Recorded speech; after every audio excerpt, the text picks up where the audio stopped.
Hello. Surprise, decided to go live. How is everybody?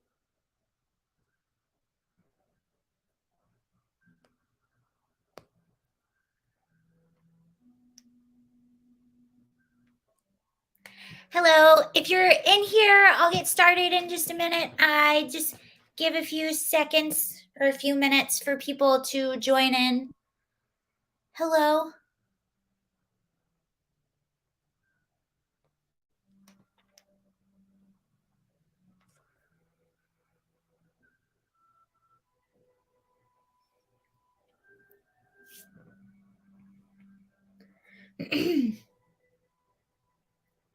Hello. Thank you all. If you just joined, I'll start in just a moment. I let people get notified and enter the live.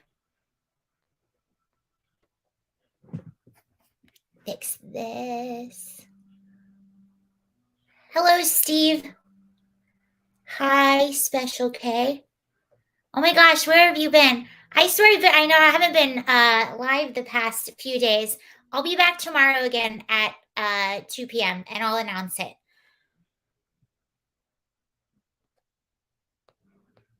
Super Ultra MAGA, hi.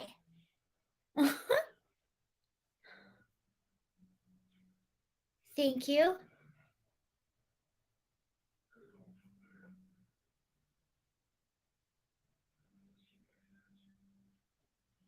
Eva's good. She's actually outside right now. So she'll probably come and I have this door shut. So she'll probably come and bang on the door any moment now.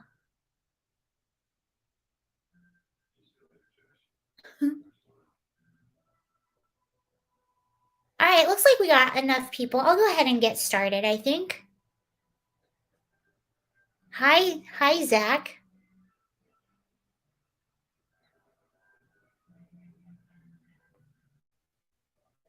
I actually did learn some interesting stuff today.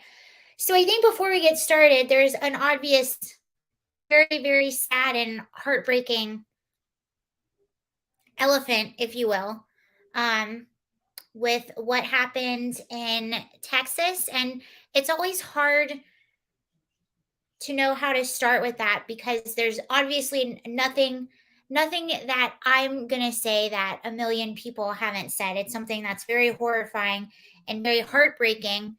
And what is frustrating after that is the quickness to make political points. So I'm going to point out a little bit of that today. I'm sure you've seen this video of Beto O'Rourke, and then I'll end it. I'll end it good, so we don't have to talk about sad things. So I actually have good news. At the end, yeah, it's very heartbreaking. So freaking Beto, this guy is he's a clown in my opinion. He's a big clown, always has been a clown. So there were just a lot of really bad takes on what happened. And what Beto, I'm about to show you what Beto O'Rourke did. And it was so obvious to me, so obvious that this was a clear political stunt. And what's frustrating is we talk about these things and they're very sad and we should talk about them and we should think about why is this happening. And it always goes to the same what it's the root causes. What are the root causes? Well, I think I know what a lot of it is, and we'll get into that in just a second. But when you hear people like Beto O'Rourke, he's always like, common sense gun reform or universal background checks. And we actually already have a lot of that in place, but they're not getting specific on solutions. And their argument is always, it's Republican bad. I'm open to anything all of the time. I think that's how all of us should be, even if on the surface it doesn't sound like you're someone, it's going to be something you agree with. But when your argument are these broad things and then it's just Republican bad, that's not moving forward. It almost makes me think, do you actually want solutions or is this just a nonstop political talking point for you? And that's what Beto O'Rourke did. So I'll show you the video and then read a little bit more into what happened. And this angle is a little farther back, but you'll at least hear what he's saying. It is so unbelievably obvious that this was a pre-planned political stunt. I'm not sure, but I heard that he is possibly going to be on The View tomorrow. Like, this was just a clear political publicity stunt. So this was Beto O'Rourke. So you'll see the one who's actually yelling at him at the end is the mayor of Texas, and then, or the mayor of this town in Texas. And then it was Governor Abbott talking about what happened at the school. Excuse me. Okay, so they're talking about the tragedy that happened, and they're giving a press conference, and Beto O'Rourke, I cannot say his name, Beto O'Rourke kind of storms in and interrupts the press conference, and you'll see what happens. Excuse me. Excuse me. Excuse me. Sit down. You're out of line and an embarrassment. Sit down and don't play this stuff. The next shooting is right now, and you are doing nothing. No, he needs to get his ass out of here. This isn't the place to talk this over. This is totally predictable when you... Sir, you're out of line. Sir, you are out of line. Sir, you are out of line. Please leave this auditorium. I can't believe you're a sick son of a bitch that would come to a deal like this to make a political issue.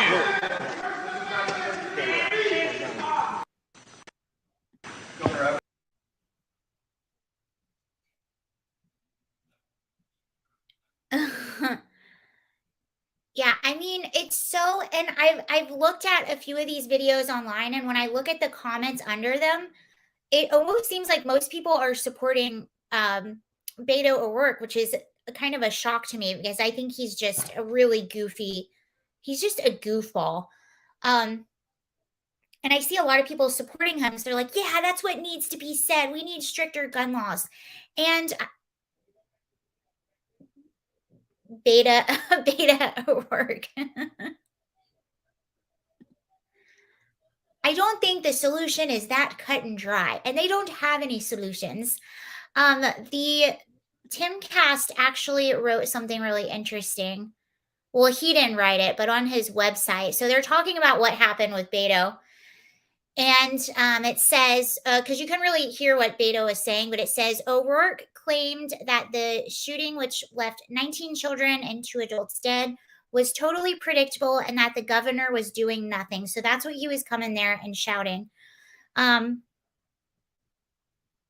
And Governor Abbott was saying, families are broken apart, hearts are forever shattered. All Texans are grieving with the people of, I can't even pronounce this town correctly, but we know where it is. And people are rightfully angry about what has happened.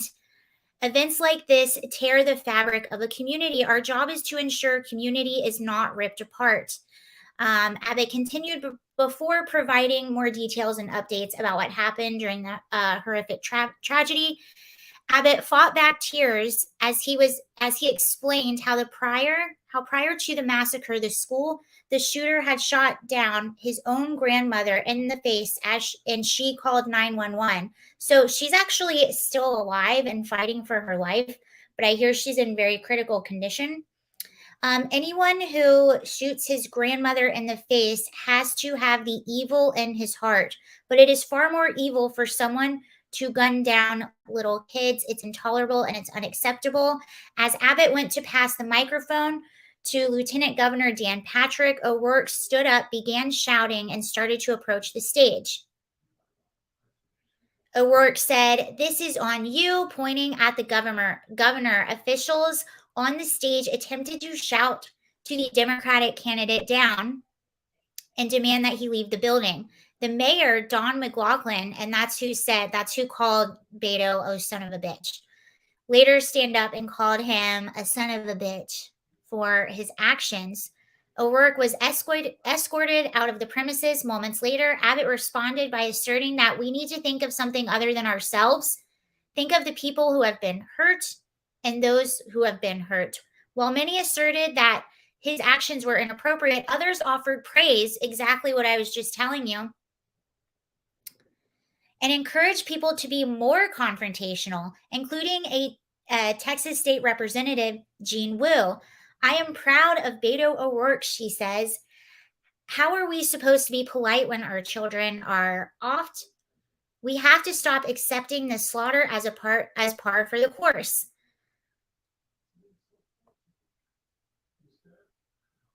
You are my hero, Beto O'Rourke. This is from the bottom of my heart for my daughter, Jamie, and all victims of gun violence. This was another person. So you see, there was a lot of praise for what he did. She's a spy.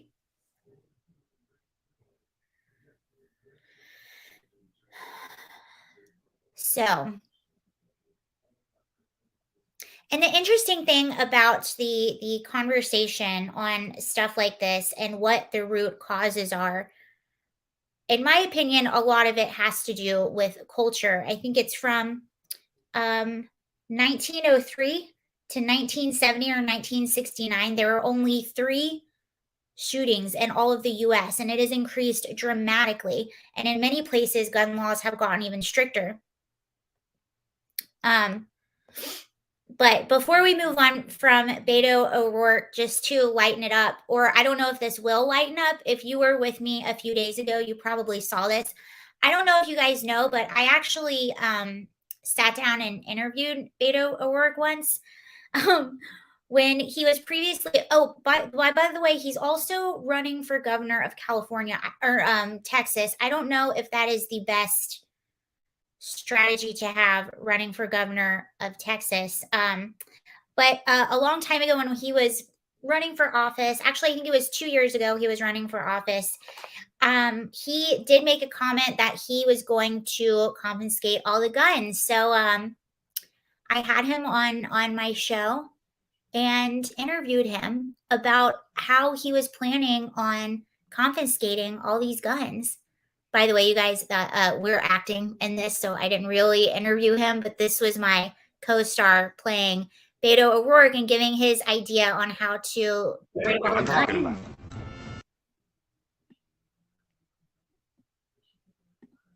I hadn't thought of that, but I like where your head's at. An estimated 16 million Americans own AR-15s. That's a lot of guns. Exactly, that's what I'm talking about. So how do you plan to confiscate all of them? Good question. Do you have an answer? 3 words. United States Postal Service. The post office? Dude, check it out. Sorry, I couldn't help myself. I had to. But that's almost as clownish as he is. And here's my thing. I actually became even more pro 2A when I moved to California after living there for a while. And here's how you know these are not serious people and that they don't actually care about any solutions. So a person like Beto O'Rourke, he's going to be, he's anti-gun but pro-open borders. If you are going to be anti-gun and pro-open borders, you are not a serious person. Do you know how many come over the border? You're not a serious person. If you are going to be anti-gun and pro things like defund the police, you are not a serious person. If you are going to be anti-gun and pro mass releasing people out of prisons, which is what happened in California, you are not a serious person. If you are anti-gun and you didn't call out the violent riots that were happening all summer and the almost 24 people that were gunned down in those riots, you are not a serious person. If you are someone that excused all of that violence and all of the looting, you are not a serious person, because you are not going to be pro all of those things and then take a person's right away to defend themselves.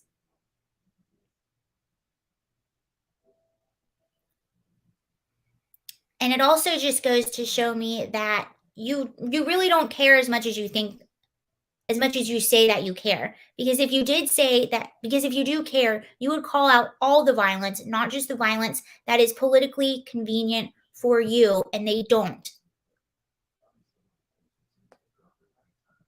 That's why I can't take these people serious. If you're going to have principles, and have principles, but you only have them when it's convenient for you. There's so much violence that is never called out that could be easily fixed with policy changes that they never call out. I lived in California. Los Angeles, we have a DA that doesn't prosecute crime. We have people being mass released from prisons. You have a governor that keeps pumping money into the homeless industrial complex, is what I call him. So every year he gives more money to homelessness, yet homelessness has increased under him. None of this makes any sense.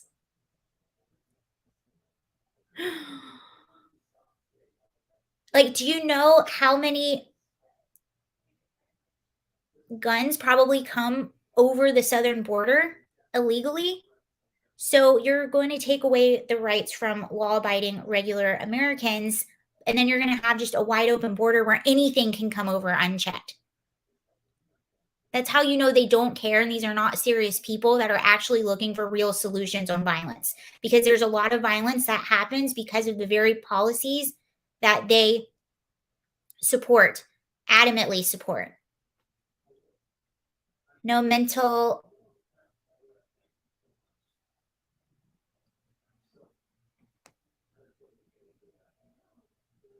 Yeah, they make no sense.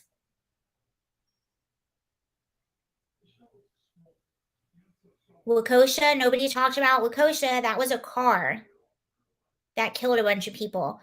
And this kid, I do not like to say the names of anyone, the people, the murder, but this kid was clearly very mentally unstable. And I do think that there is a much broader issue with the way that our culture is right now. We're a very lonely society.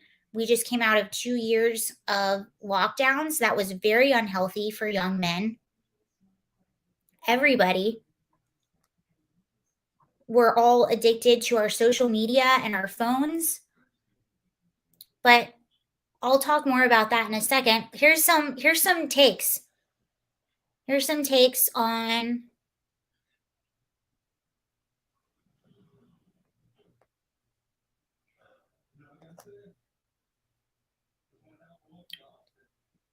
So here's this tweet says Spotsylvania school board member makes a statement on the shooting in Texas.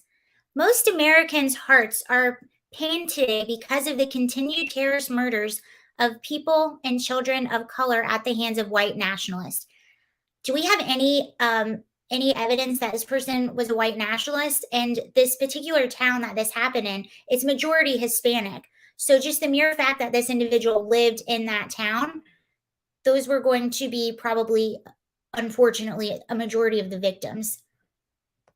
The internet doesn't help with loneliness. Okay, so here's Barack Obama. This is unbelievable.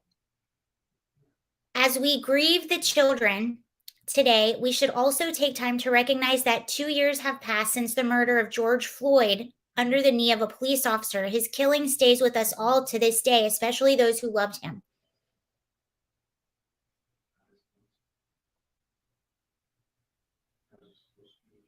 In the aftermath of this murder, a new generation of activists rose up to channel their anguish into organized action, launching a movement to raise awareness of systemic R-word and the need for criminal justice and police reform. Okay, here you have right now. This is not a serious person.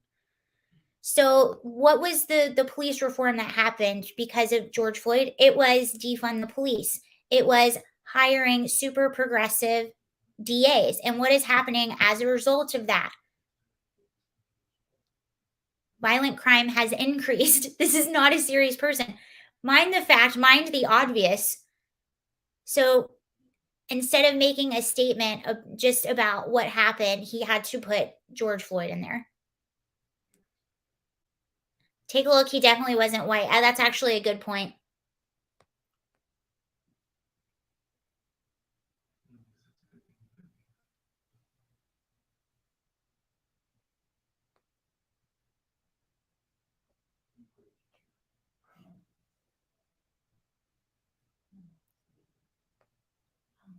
So this is interesting. I'm looking into the history of school shootings. Mind blowing. So what I just told you. Kids brought guns to school until the 70s. Only 3 school mass shootings between 1903 and 1966. What happened? It didn't take off until the 90s. Almost every school shooting from 1800 to 1960 was targeted on one person. Hold on one second. My cat is out there. I'm going black for just a second.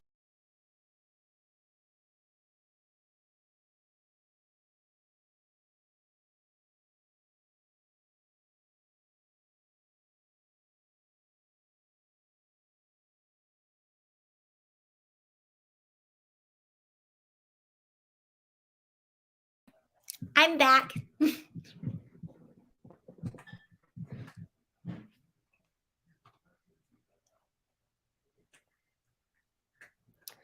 Okay, so almost every school shooting between 1800 and 1960 was targeted at one person. One guy offed his teacher in 1866 for bullying his brother and got acquitted. Wild. School shootings simply didn't happen with any frequency until 1993. Something went wrong for our kids born past 1975, and it got significantly worse for kids born between 1996 and 2001. The early 1900s, it was explosions and bombs. There were no mass shootings. There was only one school shooting in the 1800s. Charleston, 6 died, 0 until 1940. When a high school principal shot 5 of his colleagues, 5 passed away. 1966, the University of Texas rose. And then no shootings until 1984. This is a new phenomenon. The shootings are defined as 3 or more passed away. There were many instances of 1 or 2 people passing away between 1800 and 1970, average, not mostly random. Even that was rare. So the fact that these are random is a new thing too. Don't tell me here we go. Don't tell me further isolating already mentally fragile kids for 2 years didn't have consequences. This suggests increases are due to isolation and mental issues. Opioids and suicides were already exploding pre-2020. America leading the world in substance abuse disorder. There's over-reliance on pharma, dealing with depression and bullying with extreme outcomes, i.e. killing yourself and others. That is also new and unusual. SSRIs, Ritalin, lack of community, socialization, church, purpose for young men, family breakdown, social media, Columbine, Contagion, LBJ, isolation, lack of social institutions.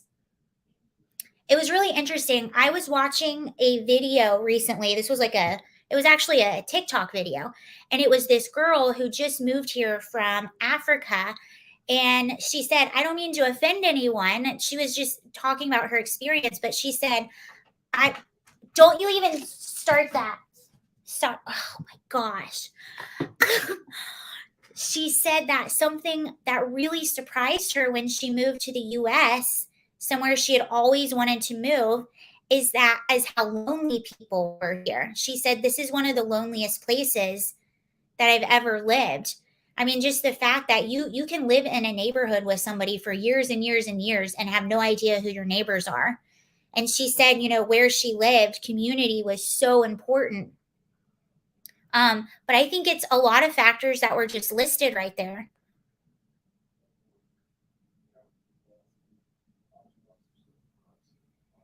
This is interesting. One psychologist who studied 56 school shooters found that 82% of the sample either grew up in dysfunctional families or without their parents together.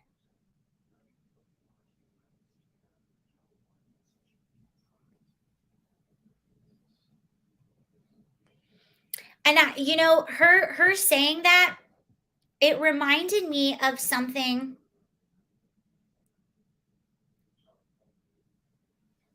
It reminded me of something that I remember back in, I was working at a place called the Family Crisis Center in Denver, and I worked with at-risk kids, and a lot of them had a lot of behaviors. They were very angry, they were on medication, they had dysfunctional families. And one of my coworkers actually went to Peru for a while to work with kids. And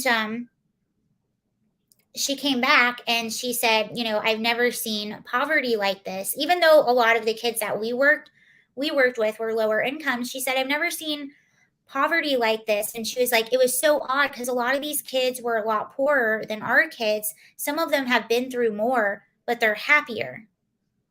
And I've heard that from other people too. Like, they're more impoverished. Some of them have way more on their plate, but they just seem overall happier than our kids. Our kids were really angry.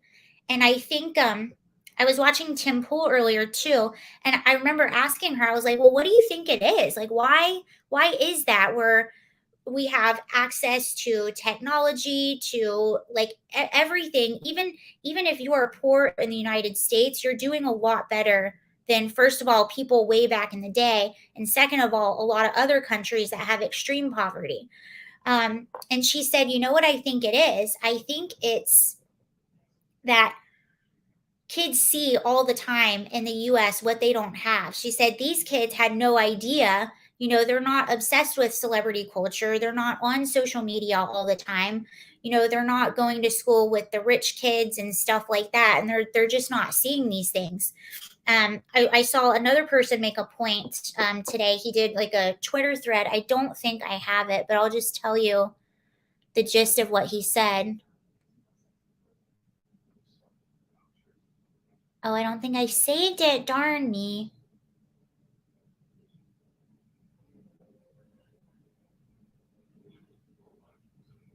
All right. I didn't save it, but he was saying that America is very interesting. He was like, I love capitalism and that's nothing against that, but we're so interesting because that the disparity of wealth is so in your face, it's so obvious, and we have such an obsession with celebrity culture, and all kids have to do nowadays is get on their phones, go on TikTok, and they're looking at these young influencers who are making tons of money just doing dumb things online. Too comfortable. Maybe it started with I think it's like a perfect marriage of all that. And I think it's a little bit of narcissism too. Like, I am owed everything. I want to be a Kardashian. I want to be an influencer. I want to have all of these material things that I'm supposed to have. And you're taught by music, you're taught by social media to go out and spend all your money on things and basically be a perpetual consumer and to be alone. I think it's a lot of things. Good point. But if we take a step back and look at the making of this murder, we can see where he was failed. Oh, for sure.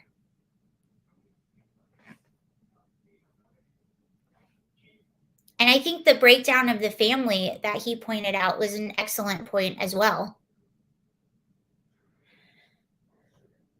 I don't know if he lived with his grandmother.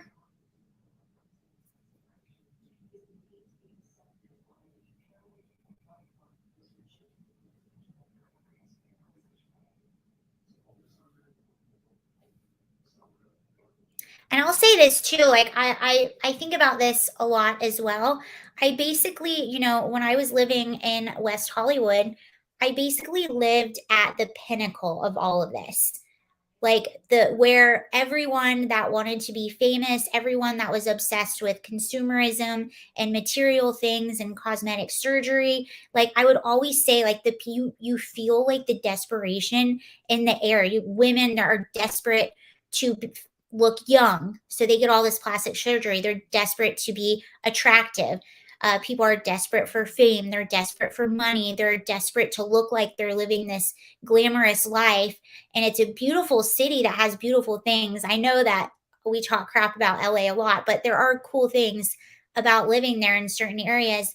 But those are also some of the most miserable people. And it's a very lonely city because everyone is just doing their own thing. They're focused. And I think that individualism is good. In America, we really value individualism. And I think there's a part of that that can be good. But I also think it creates a lot of loneliness. And I don't see a big emphasis on church like I used to, and having something spiritual like that to have in your life.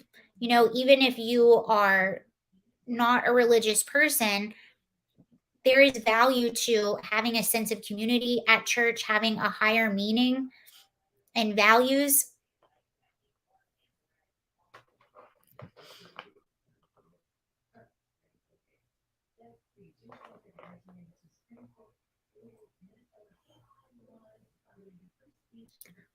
Something else, I'll move on right after this, but something else I've thought about too, and I think about this a lot. And I've actually heard, if I can bring them up one day, maybe I'll try to find one. But if even the music that kids are fed, Tom McDonald has really good lyrics about this, but the music, a lot of the popular music is more and more about, I think about popular music a long time ago, and the majority of songs were about love or being in love. It seems like more and more songs, like if you look at all the hits, they're about breaking up and being on your own and being strong and independent, which I think there's a place for that and that's good. But they're about spending your money, acquiring things, showing off your things. They're about how cool I am and I have all these things. It's like me, me, me, me, me. And that might feel good in the short term, but it's quite lonely and miserable in the long term. I wonder, is it Dear Rapper?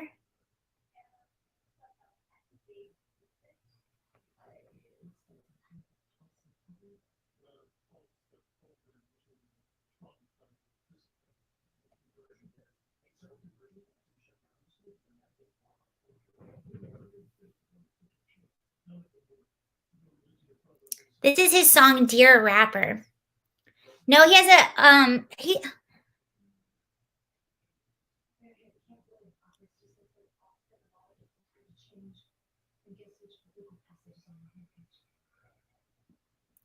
he says, "Man, it's easy for these rappers who have it all talk about the days when they used to be sad. I guess I can't relate to being famous and wealthy. I'm 28 and still praying for the day that I have a chance. Maybe y'all can help me out though. I'm just trying to take care of my household. I don't even want to make my mouth gold. I just want to win before the system that I'm in. Get a hold of me again and start to squeeze under my chin.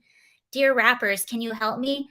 I'll even take a selfie with your album that I bought. I got every single CD you ever dropped. I spent everything I had and never had a lot. Oh my God, what a mess. Your words help me deal with the stress. Used to contemplate offing myself the nights I was depressed. Used to pop you in a boombox and sit upon my desk. Listen to your music till I felt it in my chest. But these days, it's like you don't have nothing left. Your music feels kind of like you're trying to write a check. Everything is digital. I mean, no disrespect, but I'm paying even more and you give me even less. You taught me to think. You taught me to grow. You taught me the things to survive on my own. But now you teach me to drink and you teach me to smoke. You teach me to think every woman is a hoe. I don't want your Xanax bars or your fancy foreign cars. Throw your money in my face and try to tell me that it's art. No, no, no. Just a drug addict on TV. He says, I can't hear another effing song about abusing medication that I had just to stay alive. There's more important shit like what you wear and where you live and who you and what you drink and what you spend and what you drive. Rappers full of BS. Rappers just marketing vehicle for the product that the men want you to buy. rap about a full clip. Rappers just promoting different liquors and varieties of ways that you can die. So he's basically, sorry if that was too long. He's basically talking about how in that song, a lot of the rappers he grew up with like really helped him and loved listening to their music. And nowadays they're just trying to sell him liquor. They're driving around their fancy cars and bragging about it and showing off their cash.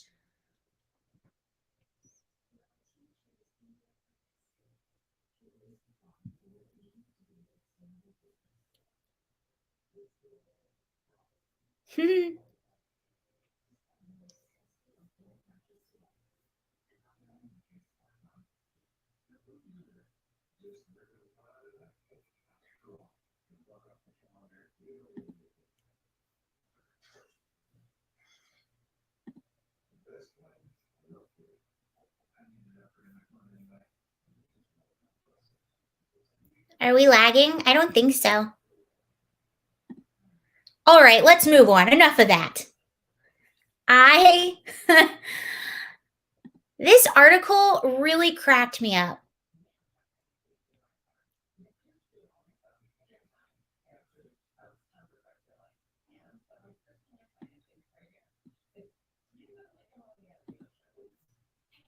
Okay, so do y'all remember the voter suppression bill in Georgia that we were told if it passed, like it was going to be so terrible? Well, this is pretty funny.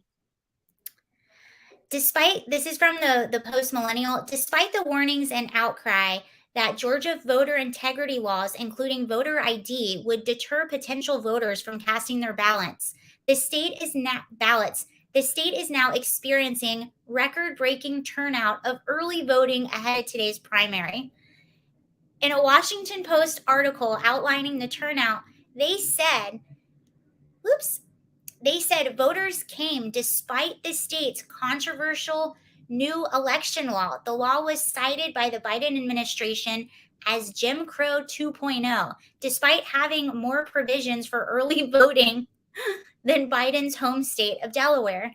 In March of 2021, President Biden issued a statement likening the voting law to Jim Crow laws, calling it an un-American law and one that constitutes as a blatant attack on the Constitution. Keep in mind, it expanded early voting and required voter ID. Most people think that you should probably have an ID to vote. In response to the law, the MLB moved their All-Star game to the state of Colorado, a move that was blasted by small businesses that profit from the increase in tourists. So, yes, the MLB, I don't know if you all remember this as well, but they were supposed to have their All-Star game in Atlanta every year, and it brings in tons and tons of revenue for all the businesses in the area. And keep in mind, too, this happened as we were coming out of a lot of places being closed down because of COVID, and people were really upset about this. It's like, okay, you're saying that you care about us, and then you pulled out a huge source of revenue. One point of the law that granted widespread backlash was for voters to show some form of approved identification to be able to vote. Patsy Reed, a Black retired woman, told the Washington Post that when she went to cast her ballot, she expected to encounter problems, but surprised when the whole process went smoothly. She said, I heard that they were going to try to deter us in any way possible because of the fact that we didn't go Republican on the last election.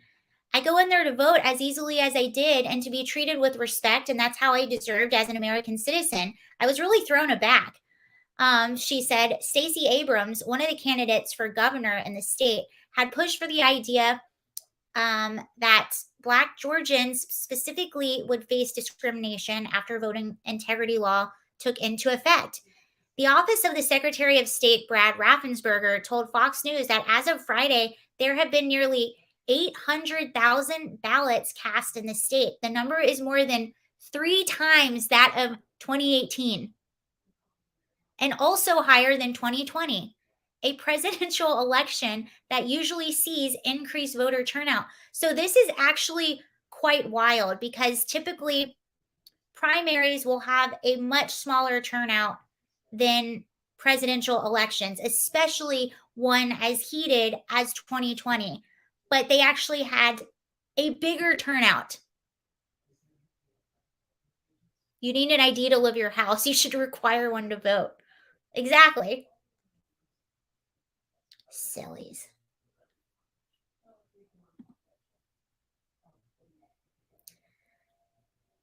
The Washington Post issued a tweet in June of last year stating that the law signed by Governor Brian Kemp imposes a number of restrictions on voting, attaching to an article titled Expand Access, Historic Restriction, what the Georgia voting law really does. What did it really do? Georgia's new voting law, signed by Brian Kemp on March 25th, imposes a number of restrictions on voting in the state, earning it comparisons to the Jim Crow laws that effectively blocked Black men and women from voting in the American South. So that was what the Washington Post tweeted out. Georgia's new voting law, signed by Governor Brian Kemp, imposes a number of restrictions on the state. In the analysis, it alleged that the law was likely to make it disproportionately more difficult for poorer voters and voters of color to cast their ballots. Don't even think about it. Okay, I thought she was going to scratch the door. In a New York Times opinion piece written in April of last year titled, If It's Not Jim Crow, What Is It?, columnist Jamil Bowie stated that while the law isn't exactly Jim Crow, to the extent that it plays at neutrality while placing burdens on specific groups of voters on a partisan basis, it is at least Jim Crow adjacent. That's a new one. But this is what they were saying. All while this was passing, and the voter turnout is 3 times higher than. Are they choppy? Well, it was funny too because my playback is choppy. I know that, and it's because I'm using StreamYard.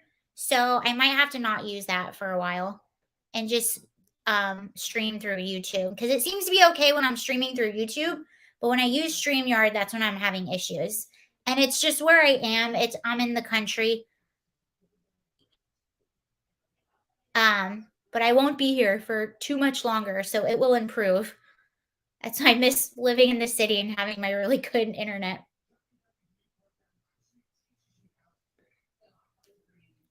But it reminds me, there's all these funny videos that I used to watch. And they would go, and it would be like an independent journalist going. Is it choppy for other people?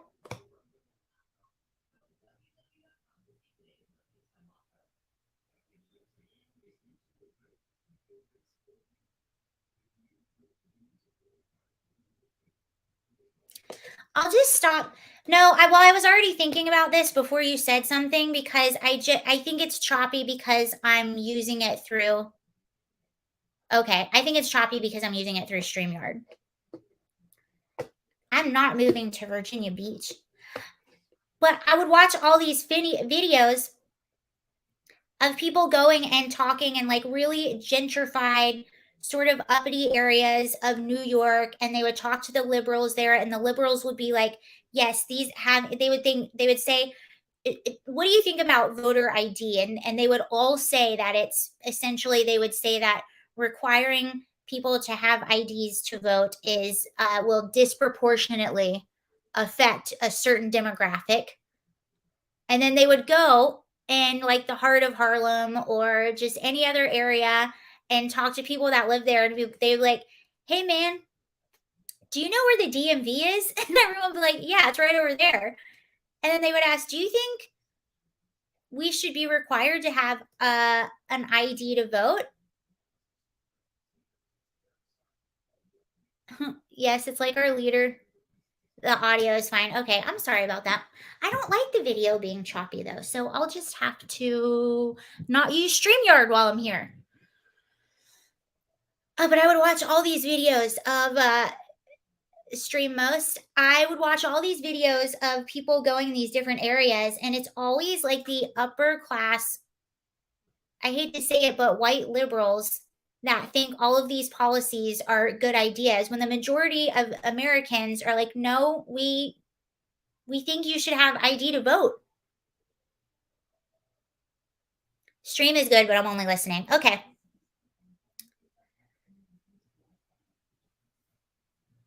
It's so funny. It's the same thing with defund the police. They'll go in like a low income, high crime area. Well, they'll go to like a very gentrified, uppity area and say, do you think we should defund the police? And all those people are like, yes, yes, we have to. The police need to be accountable. And no one's saying that police officers shouldn't be accountable. And then they'll go to sort of a higher crime, low income area and they'll say, hey, do you think we should defund the police? And the people in those areas would be like, are you insane? No, they would say it would be a war zone out here if you did that.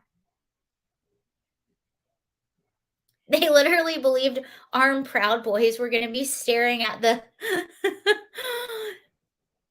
Braxton said they literally believed armed Proud Boys were going to be standing at the voting booths. It's like, come on, people, though. That one to me, that is common sense.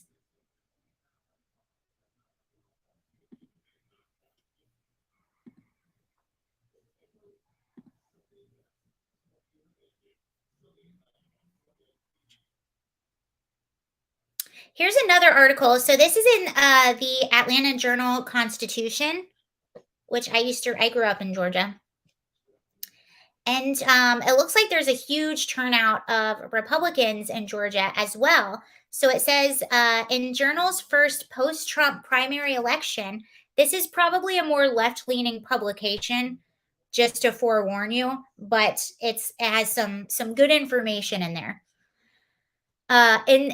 In Georgia's first post-Trump primary election, unprecedented waves of voters have already swept into polling places, most of them Republicans. Early voting turnout was 2.5 times higher than the last midterm primary in 2018. A sign of relentless voter participation is one of the most politically competitive states in our nation. This time, Republicans are receiving the most votes after Georgia was nearly evenly split in the presidential general election race in 2020.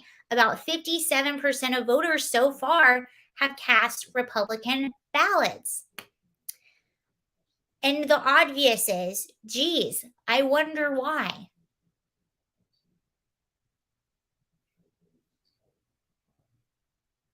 The primary on Tuesday will help define the direction of Republican Party in Georgia, setting a slate of candidates for a showdown with Democratic candidates, including Stacey Abrams. In November, incumbent Governor Brian Kemp faces former Senator David Perdue. I believe actually Brian won.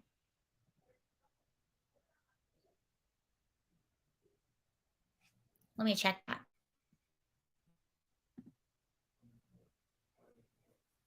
We will win.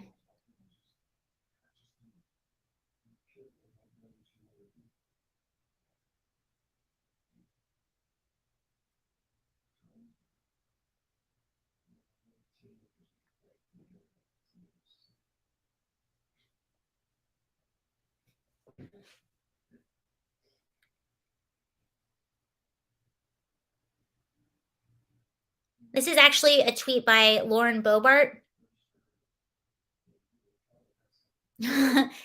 Abrams, the best-selling author.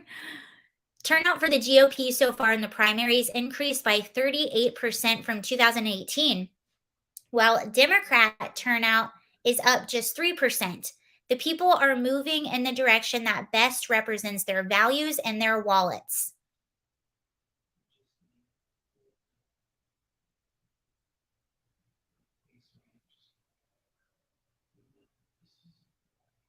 Oh, this is interesting too.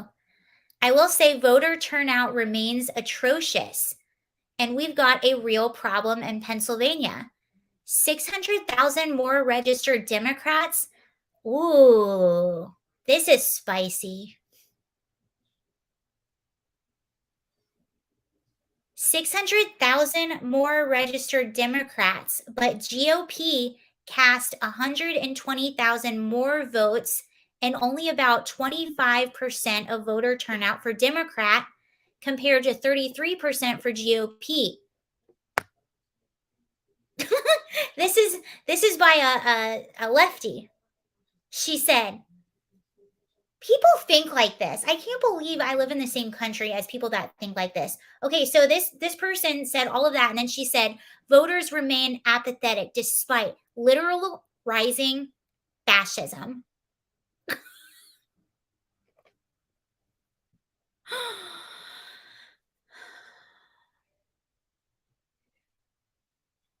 She goes on to say, good news, Democratic turnout in my county outpacing the state average by 32%.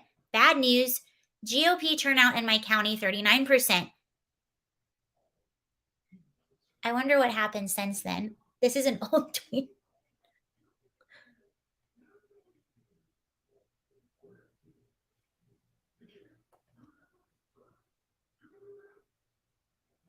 Republican turnout, we're going back to Georgia. Republican turnout in Georgia up 80% from 2018. That's a lot.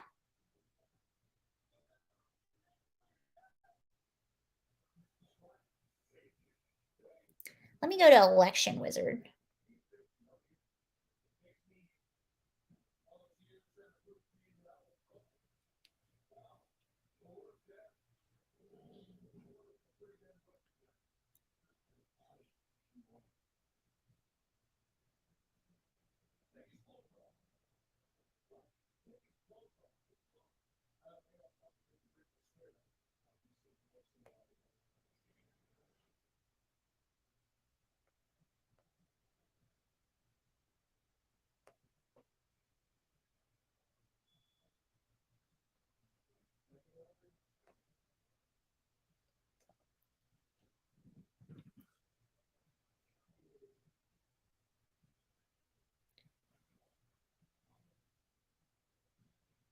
Okay, this is GOP turnout primary by year.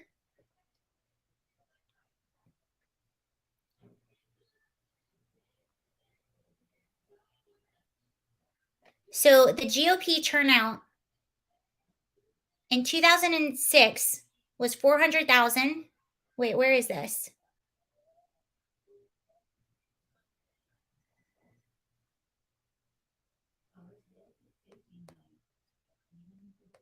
Sorry, I didn't know where that one was. Let's go down.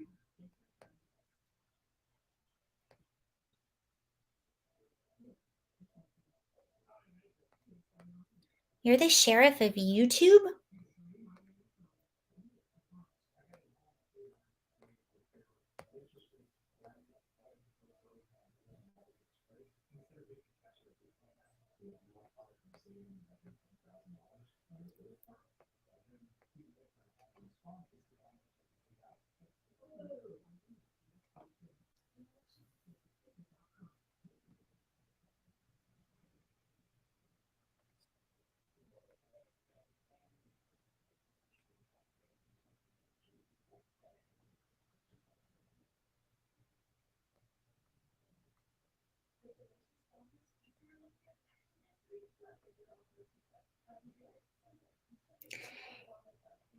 Yes, Stacey Abrams won. I can't believe she won in Georgia. So she'll be going up against Brian Kemp. That's hilarious.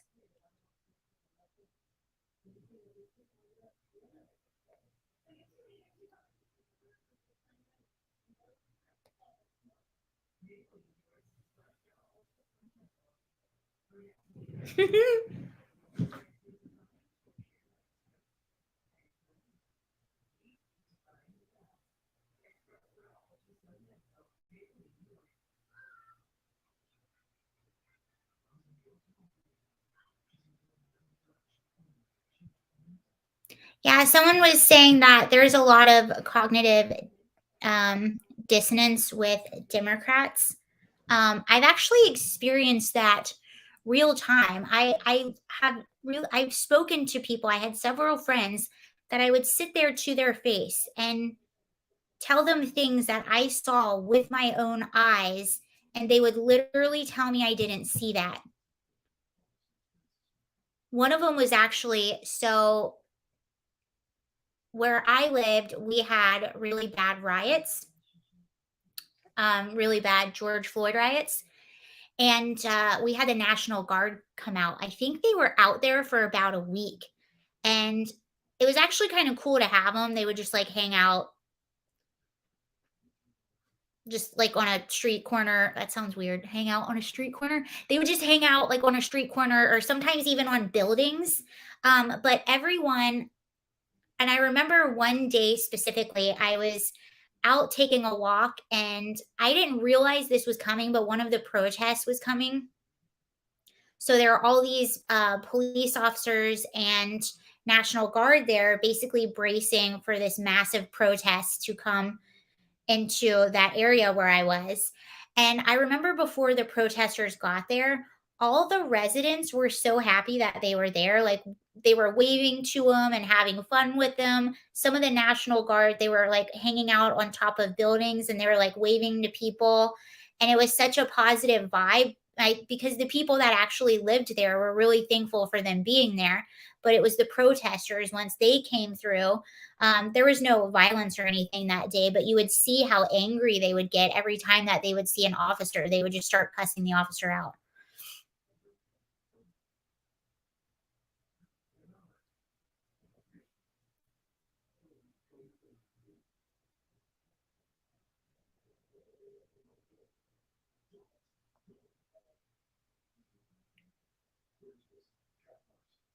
And this is by, so Michael Schallenberger, he wrote a book called San Francisco. He's actually running for governor of California. And he has a plan to really combat mental illness and the homelessness crisis. And he's really big on police reform, um, but not in the way that it's being done now. He calls it out, essentially.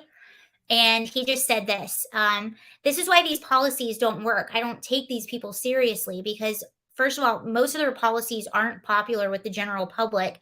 They just, like people that are that liberal just control a lot of our media and a lot of our class that we see in the media a lot. A lot of celebrities are liberal. A lot of these journalists are like hack liberal activists. But if you were to ask the general public, they don't agree with a lot of these policies. So, for instance, defunding the police, we did that a lot in California. And he says, this is Michael Schallenberger, running for governor of California. He said, Black people were more than 1/3 of the 2020 increase in homicides in California, despite the fact that they comprise of just 6% of the population. Understandably, Black Californians are more likely to think violence and crime are a big problem.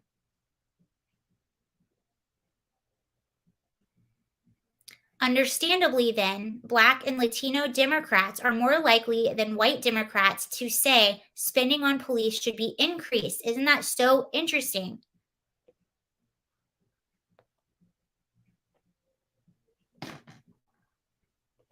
And he goes on to say, as such, your efforts to demonize police backfired miserably. First, by getting so many people killed, and secondly, by increasing support for police. I hope you can find a way to console yourselves. What is he?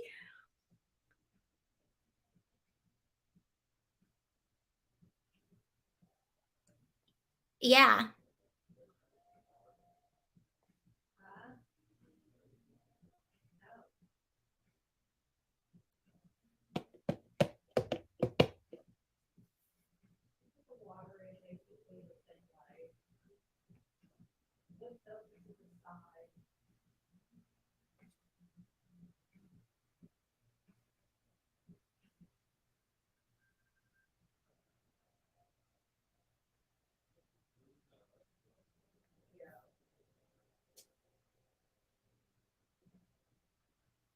A lot of people are calling out Obama for his tone deaf tweet. If you all have joined after that, Obama said,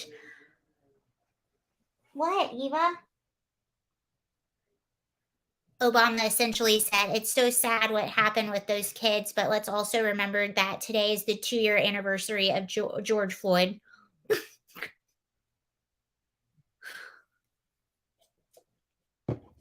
All right, well, I think I'm going to head off. Thank you for joining. Next, I'll stream again tomorrow at 2 p.m. if anyone wants to join. And I will not be on StreamYard, so my audio will be, or my video will be better, not the audio. I'm in Virginia right now.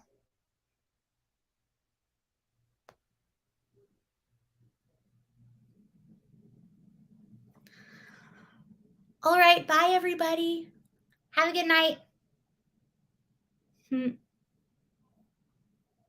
Later.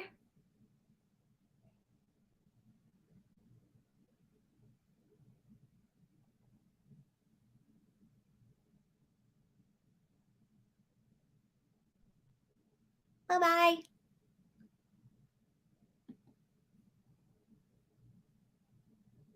I'll be back tomorrow at 2 p.m. and then probably maybe tomorrow night as well. Oh yeah, tomorrow's Thursday. Yes, I'll be back tomorrow at 2 p.m. and then I should be back tomorrow evening, but I'll let you know what time. Bye.